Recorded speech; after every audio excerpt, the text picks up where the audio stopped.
প্রিয় দর্শক, অপূর্ব অসাধারণ আরেকটি ভিডিও নিয়ে আপনাদের সামনে চলে এলাম। ভিডিওটির ব্যানার দেখে আপনারা নিশ্চয়ই বুঝতে পেরেছেন ভিডিওটি কি বিষয়ে হতে চলেছে। এটা না বললেই নয়, এত সুন্দর ডিজাইন, নকশা কাটা একটি বক্স খাট, যা সাধারণত এখনকার দিনে সকলেরই পছন্দ হয়ে থাকে। এর পিছনের দিকটিতে আছে ছোট মাথা ও সামনের দিকে আছে একটা বড় মাথা।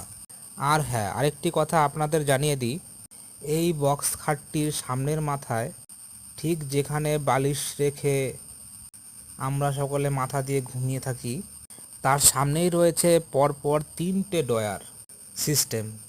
আর সেই ড্রয়ারের নিচেও রয়েছে আরেকটি বক্স, যাতে আপনারা বিভিন্ন রকমের অনেক কিছুই রাখতে পারেন। এখনও রঙের কাজ বাকি রয়েছে, তাতেই ফিটিং করার পরে কত সুন্দর দেখতে লাগছে। তাহলে ভাবুন, যখন খাটটি সম্পূর্ণভাবে তৈরি হয়ে যাবে তখন কেমন লাগবে।